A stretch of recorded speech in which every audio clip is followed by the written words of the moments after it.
श्री शिवाय नमस्तुभ्यं। ध्यान से एकादशी स्कंद पुराण यहाँ तक कहती है कि इस कथा के चरित्र को जो श्रवण कर लेता है उसको 26 एकादशी करना भी नहीं पड़ती। इस एकादशी की केवल ये कथा सुनकर ही वो तर जाता है।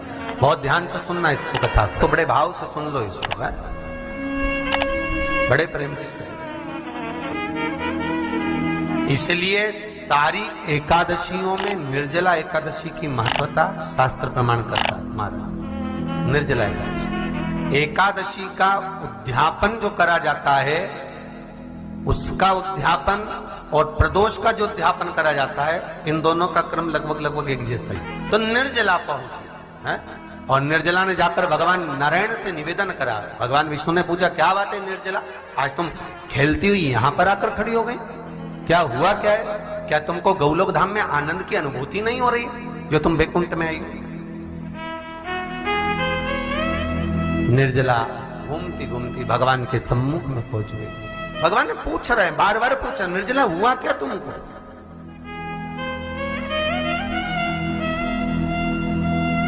ए निर्जला, ए एकादशी, हुआ क्या है तुमको? क्या कारण है तुम्हारे यहां आने का, वैकुंठ पहुंचने का? बहुत ध्यान देना महाराज। शास्त्र कहता है सोमवार, मंगलवार, बुधवार, गुरुवार, शुक्रवार, शनिवार, ये देवता वो देवता सबके व्रत कर लो, सारे व्रत कर लो, पर ये व्रत आपको परमात्मा के धाम तक लेकर नहीं जा सकते, क्योंकि इनका जो पुण्य है वो मृत्यु लोक में आप थोड़ा सा भी व्रत करते हैं तो पुण्य समाप्त हो जाता है। पर हिंदू धर्म के 3 व्रत ऐसे बता दिए जिन व्रतों का पुण्य समाप्त नहीं हुआ।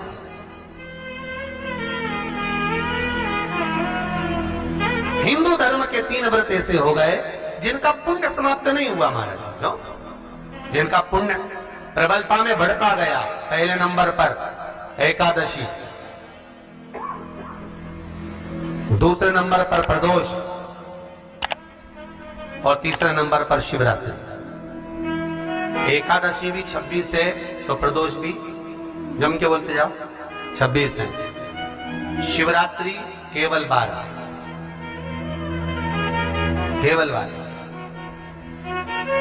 और अगर अधिक मास की पड़ जावे तो ये 13, पर अधिक की आए तो 13 है। तो यहां शास्त्र कह रहा है कि 3 व्रत हमारे यहाँ जिनका पुण्य समाप्त नहीं हुआ, जिनका पुण्य प्रबल हुआ, बड़ा। इसलिए आज भी माता एकादशी का व्रत करती है, और एकादशी का व्रत कर कर अगर कोई जीवात्मा को देते हैं, कोई मर भी गया तो उसको एकादशी का दान देते हैं। एकादशी का उसको दान दिया है। महाराज निर्जला खड़ी है, पूछा क्यों आई हो, क्या कारण? निर्जला आई तब लक्ष्मी मैया उठकर निर्जला के करीब में गई। निर्जला बहुत सरल थी निर्जला। कहते हैं कामा एकादशी सबसे लंबी है। कौन सी एकादशी? कामा। फिर मोक्षदा उससे नीची है महाराज। और निर्जला जो है बिल्कुल छोटा स्वरूप है। निर्जला का मतलब देखा जाए तो केवल 2 चोटी करी हुई है। मस्तक पर भोर लगा हुआ है निर्जला के, माथे पर बिंदी लगी हुई है निर्जला के, सुंदर गले में तुलसी की मालाएं पहनी है निर्जला, हाथ में जो हाथ फूल जैसी माताएं पहले पहनती थी, आपको ध्यान में होगा, ऐसा बड़ा फूल होता था, अंगूठियां पड़ी होती थी, हाथ में ऐसा लगा रहता है। तो निर्जला हाथ फूल भी तुलसी के धारण करी, बड़ा सुंदर स्वरूप है माता निर्जला का महाराज। छोटी है तो माता लक्ष्मी उनके पास में गई और निर्जला से जाकर पूछा, निर्जला तेरे आने का कारण क्या है, तू बता। नारायण आपसे पूछ रहे हैं कि क्यों आई हो, किस लिए आई हो, क्या है तुम्हारे आने का कारण? निर्जला ने कहा, मेरी विनती केवल इतनी सी है मां कि मैं ये चाहती हूं कि मैं जीव के प्राण छूटने के बाद उसके प्राणों को जिस समय मैं लेकर जीवात्मा के प्राणों को परमात्मा तक भेजूं, वैकुंठ तक भेजूं, गौलोक धाम तक भेजूं, उस बीच में मुझे ले जाते समय कई नरक भी बीच में पड़ेंगे, कई स्थान ऐसे बैतरणी आदि स्थान बीच में आएंगे तो वो स्थान में मुझे रोका ना जाना, मैं सीधे भगवान के धाम पहुंच जाऊं। ऐसी कृपा, ऐसी दया। जितनी भी माताएं एकादशी का व्रत करती, बहुत ध्यान से सुनना आज की कथा को। शायद जिंदगी में मिली ना मिली, पर ये कथा का रिश्ता तो बहुत ध्यान से सुनना। स्कंद पुराण यहां तक कहती है कि इस कथा के चरित्र को जो श्रवण कर लेता है उसको 26 एकादशी करना भी नहीं पड़ती। इस एकादशी की केवल ये कथा सुनकर ही वो तर जाता है। बहुत ध्यान से सुनना इसको, कथा को। सबसे पहला नियम एकादशी व्रत का, सबसे पहला नियम है कि आप जिस दिन व्रत करो उसके एक दिन पहले भक्ति का संचार इस हृदय में करो। भक्ति का संचार इस हृदय में कर लीजिए। जिस दिन आप व्रत करो, जैसे एकादशी का व्रत कर रहे हो तो दशमी के दिन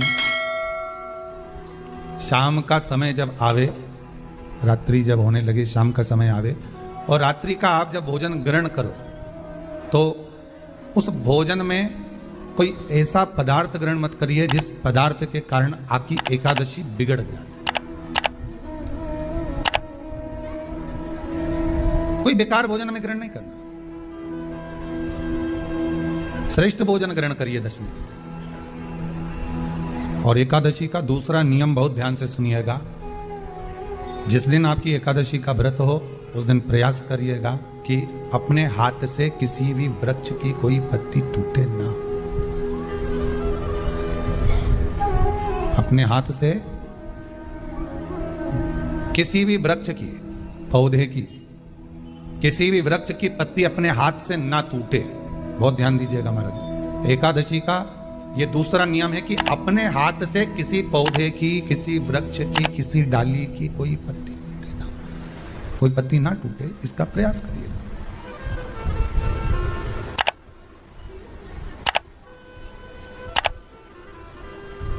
कितना सुंदर व्याख्यान कहा है, कितना सुंदर वर्णन है महाराज कि मात्र एकादशी का व्रत कर लेने पर, मात्र एकादशी का व्रत कर लेने पर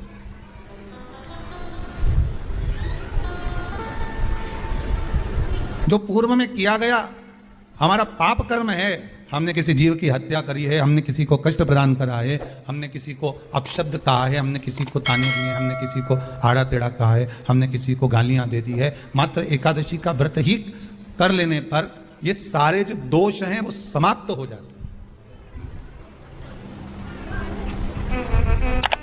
सारे दोष हमारे समाप्ति पर आ जाते हैं।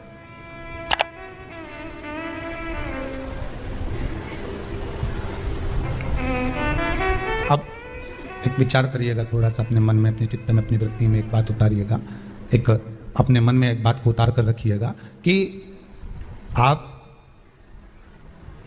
अपने पाप को, अपने पाप कर्म को जिस दिन छिन्न करने वाले हो, समाप्त करने वाले हो, अपने पाप को आप जिस दिन समाप्ति पर लेकर जा रहे हो तो उसके एक दिन पहले आपको प्रसन्नता होना चाहिए कि नहीं होना चाहिए कि कल मेरा पाप कटने वाला है, कल मेरा पाप समाप्त होने वाला है। जो मैंने पाप कर्म करा है वो समाप्त होगा, जो मैंने पाप कर्म करा है वो कल समाप्त हो जाएगा। तो एक दिन पहले आपके चेहरे पर प्रसन्नता हो कि ना हो?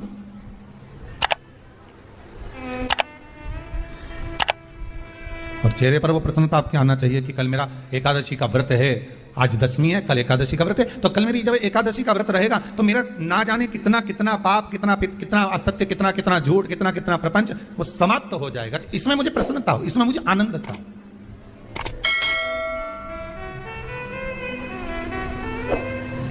तो क्या कहा गया कि प्रयास करिएगा कि एकादशी के दिन कोई वृक्ष की, कोई डाली की, कोई कोपल की कोई पत्ती ना तोड़ी जाए। क्यों? तो कहा अगर उस पत्ती को हम तोड़ देते हैं, वृक्ष की पत्ती को या क्यारे में लगी हुई कोई डाली की पत्ती को हम तोड़ देते हैं तो एकादशी का पुण्य फल प्राप्त नहीं होता, एकादशी का कोई फल हमारे खाते में नहीं जाता, पुण्य फल प्राप्त। अब फिर भले तुम, चाहे तुमने मोरदन खाया हो, चाहे तुमने फिर चिप्स खाई हो, चाहे तुमने फिर व्रत का कितना ही सामान खा गए और तुमने सोचा कि आज मेरी एकादशी है, तो फिर उसका कोई फल प्राप्त नहीं, उसका कोई सुख प्राप्त नहीं आपको। फिर रहे हैं वो भी श्रवण करें। एकादशी के दिन बन सके एक बेलपत्र, उस बेलपत्र के मध्य भाग में बीच वाली पत्ती पर लाल चंदन और दोनों पत्तियों पर पीला चंदन, नीचे वाली दोनों पत्तियों पर पीला चंदन, बीच वाली पत्ती पर लाल चंदन और दोनों पत्तियों पर पीला चंदन। और इसी बेलपत्र के साथ में जो लाल चंदन वाला जो पत्ती है उस पर एक श्वेत पुष्प, सफेद फूल रखकर आप अपनी कामना कर कर, जब आपको जल चढ़ाते चढ़ाते 3 महीना, 4 महीना, 5 महीना, 6 महीना आपके हो जाए और बाबा देवाधिदेव महादेव को जल चढ़ाते चढ़ाते समय बीत जाए, तब बाबा से अपने दिल की बात कहने के लिए लाल चंदन, सफेद पुष्प, पीला चंदन दोनों पत्तियों पर अपने हाथ में लेकर कामना कर कर अशोक सुंदरी वाली जगह पर जब हम उसको समर्पित कर, अशोक सुंदरी वाली जगह पर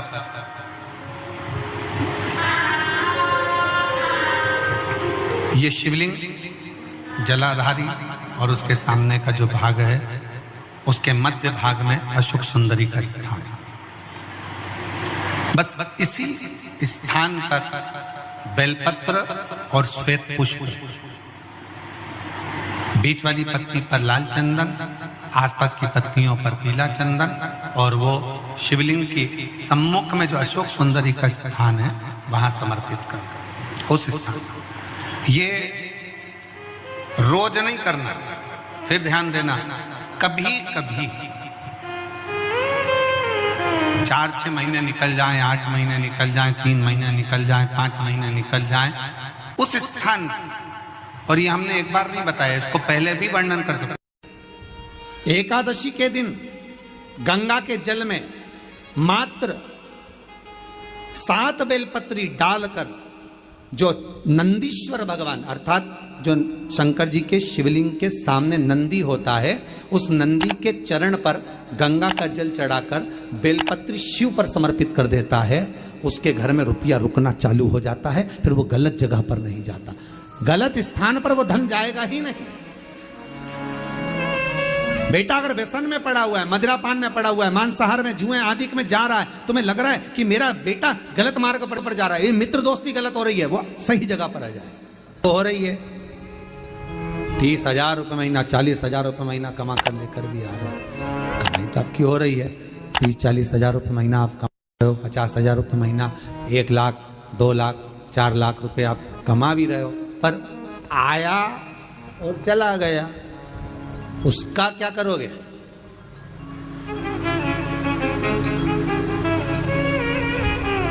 उसका करना क्या है?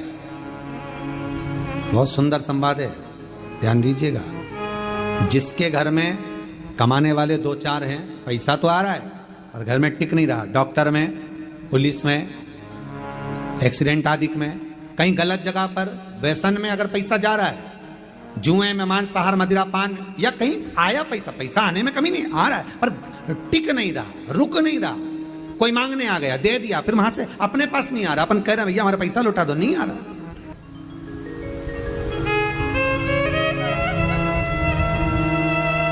करना है एकादशी। कई लोग इसको धन के लिए भी करते हैं, संपदा के लिए, संपदा के लिए अर्थात जिसका व्यापार नहीं चलता, जिसके घर में पैसा नहीं आता, या नौकरी नहीं लग रही, या सर्विस नहीं लग रही, आप अप्लाई कर रहे हो, जगह जगह जाकर इंटरव्यू भी दे रहे हो और पैसा नहीं आ, तो उसके लिए भी प्रयास किया जाता है। पर उसके लिए यहाँ पर जो धन के लिए करते हैं, उसके लिए विष्णुपदी के लिए करते हैं। मतलब जैसे गंगा के जल में तुलसी के 11 पत्ते डाले जाते हैं। कितने पत्ते डालते हैं? 11 तुलसी के पत्ते डालते हैं, और उसको किसी भी नारायण के मंदिर में, राम कृष्ण शिव, शंकर नहीं, राम कृष्ण भगवान विष्णु, दत्त आदि जितने नारायण के मंदिर हैं, उस मंदिर में किसी भी पात्र में, एक छोटे से पात्र में उसको भरकर रखी आते हैं महाराज, उससे भी जॉब, सर्विस, नौकरी में सफलता प्राप्त हो जाती है। परंतु वो भी एकादशी को ही होता है। कुछ देर तक पात्र को रखा जाता है, फिर वही पात्र का जल किसी भी वृक्ष के नीचे डाल दिया जाता है, उससे भी नौकरी के लिए फायदा मिलता है। गंगा का जल कोई साधारण नहीं। पैसा, धन ज्यादा आने लगे तो पत्नी को कहना चाहिए कि देखो थोड़ा बहुत मेरा मन है शिव महापुराण की कथा हो जाए, या फिर कहीं सत्कर्म में लग जाए, कहीं ब्राह्मण भोज, साधु भोज, सन्यासी भोज, गुरु जन में, संत जन में, साधु जन में, तपस्वी जन में कहीं लग जाए। ये धर्म पत्नी, जहां धर्म जुड़ा हुआ हो वो धर्म पत्नी। महाराज, कुछ तिथियां होती हैं जिन तिथियों में अगर आप रोज गंगा का जल शंकर को नहीं चढ़ा सकते तो शिव महापुराण कथा कहती है, स्कंद पुराण कहती है, विष्णु पुराण कहती है, गर्ग संहिता कहती है, गीता पुरुष गोरखपुर का कल्याण का गंगा अंक कहता है कि कुछ तिथियां भारत की भूमि पर ऐसी वर्णित है जिन तिथियों में भी गंगा का जल हम शिव को अगर एक बूंद भी समर्पित कर रहे हैं, गंगा का जल मात्र एक आधी चम्मच भी, आचमन जितना भी अगर हम शिव को समर्पित कर रहे हैं तो उसका सुख आनंदित है। जैसे पंचमी तिथि, नवमी तिथि, दशमी तिथि, एकादशी, प्रदोष, पूर्णिमा, अमावस्या, ये तिथियां हमारे यहाँ जो दी गई हैं, इन तिथियों में अगर हम गंगा का मात्र थोड़ा सा जल भी अगर जल के पात्र में डालकर गंगा जी का जल थोड़ा सा भी शिव के पास लेकर जा रहे हैं तो ये एक भाव अपने भीतर होना चाहिए कि आप केवल गंगा का जल साधारण शिव मंदिर में समर्पित नहीं कर रहे हो, आप गंगा का जल भले अपने घर से लेकर जा रहे हो और थोड़ा सा भी जल ले जाकर अगर शिव को समर्पित कर रहे हो तो तुम्हारे भीतर यह भाव होना चाहिए कि मैं गंगोत्री से जल भरकर सीधे रामेश्वर में ले जाकर गंगा के जल को समर्पित कर रही हूँ। श्रावण के महीने में या अन्य महीने में आप शिव को समर्पित कर रहे हैं, यह आपके भीतर एक भाव उत्पन्न होना चाहिए। एक बात आपको कही थी गुरु महिमा में कि घर से जब निकला करो ना तो भगवान देव अधिदेव महादेव का नाम लेकर श्री शिवाय नमस्तुभ्यम। घर से जब निकलो, कोई कार्य के लिए जा रहे हो तो आप श्री शिवाय नमस्तुभ्यम का स्मरण कर कर जाइए। आप किसी काम के लिए आगे बढ़ रहे हो, श्री शिवाय नमस्तुभ्यम का स्मरण कर कर जाइए। जिस समय आपके मुख से श्री शिवाय नमस्तुभ्यम का स्मरण हो जाए या शिवलिंग का स्पर्श हो जाए या शंकर का अनुमोदन कर कर ओम नमः शिवाय बोलकर या राम बोलकर, कृष्ण बोलकर, शिव बोलकर, आपके भीतर जो रमा हुआ है, आप राम को मानते हैं आप राम को माने, हम मना नहीं करेंगे। आप कृष्ण को माने तो कृष्ण को माने, हम मना नहीं करेंगे। आपका दिल जिससे लगे, आपका चित्त वृत्ति जिससे लगे, और उस पवित्र भूमि में ना जाने कितने साधक, कितने साधु, कितने तपस्वी, कितने संत, कितने महात्मा, कितने जोगी, कितने सन्यासी, कितने ब्राह्मण जन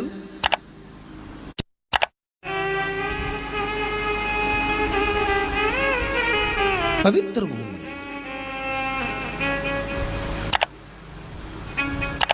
और उस पवित्र भूमि में ना जाने कितने साधक, कितने साधु, कितने तपस्वी, कितने संत, कितने महात्मा, कितने जोगी, कितने सन्यासी, कितने ब्राह्मण जन, कितने विद्वत जन इस भारत की भूमि पर भ्रमण करते रहते हैं, तप साधना करते रहते हैं, उपासना करते रहते हैं, मंत्र जाप स्मरण करते रहते हैं। और जब उनका मंत्र जाप का फल इस भूमि पर प्राप्त होता है तो यहाँ की जो रज है, यहाँ की जो धूल है, यहाँ की जो माटी है, वो सुख का अनुभव करा देती है, एक आनंद का अनुभव करा देती है। श्री भागीरथ बाबा गंगा जी को लेकर आए,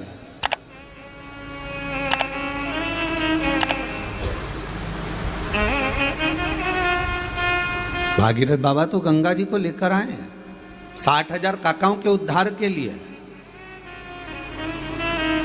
और वो गंगा भी बहती हुई गौमुख से लेकर चलते चलते चलते चलते वो गंगा भी कलकत्ता तक जब पहुंची है, गंगा सागर तक जब पहुंची है तो उसके घाट पर, उसके तट पर, गंगा महारानी के किनारे पर जितने भक्त, जितने साधु, जितने सन्यासी, जितने साधक, जितने उपासक, जितने जीव रह रहे हैं, ये गंगा उनका कल्याण कर रही है। और जो उसकी शरणागति में जा रहा है, गंगा उसका उद्धार कर रही है। गंगा किसको संवारती है?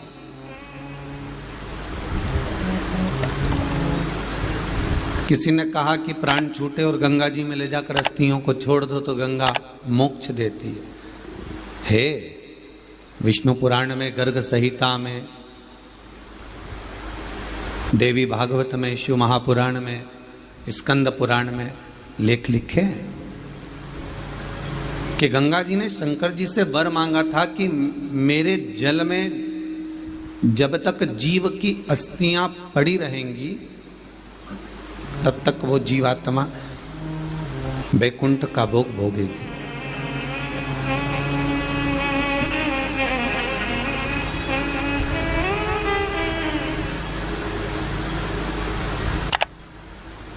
पर गंगा जी ने एक बात और कही है, शिव महापुराण में आपने श्रवण करा ना करा, पर एक बात और गंगा जी कह रही हैं कि मैं तार दूंगी, मैं पापी से पापी जीव का उद्धार कर दूंगी, मना नहीं है। वैसे भी तो भारत की भूमि तो पावन पावन नदियां सारी की सारी जितनी वे हैं ये भारत की भूमि पर है, ये भारत माता पर विराजमान, सारे के सारे पावन तीर्थ इस भारत की भूमि पर विराजमान है।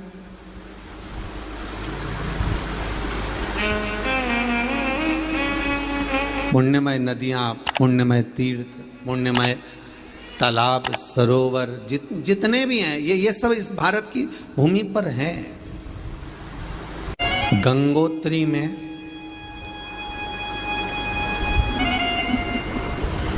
आप लोग गए होंगे, कई लोग गंगोत्री, बद्रीनाथ के जो 4 धाम हैं,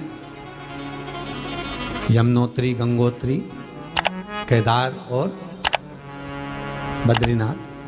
विष्णु पुराण में कहा 3 तरह से मरे हुए व्यक्ति की गति नहीं है, उसको मोक्ष नहीं है। पहला पानी में डूब कर मरा हुआ, दूसरा सर्प के डसे से मरा हुआ, तीसरा स्त्री के हाथ से, नारी के हाथ से मरा हुआ व्यक्ति, इसकी गति नहीं है, मोक्ष नहीं है इसकी।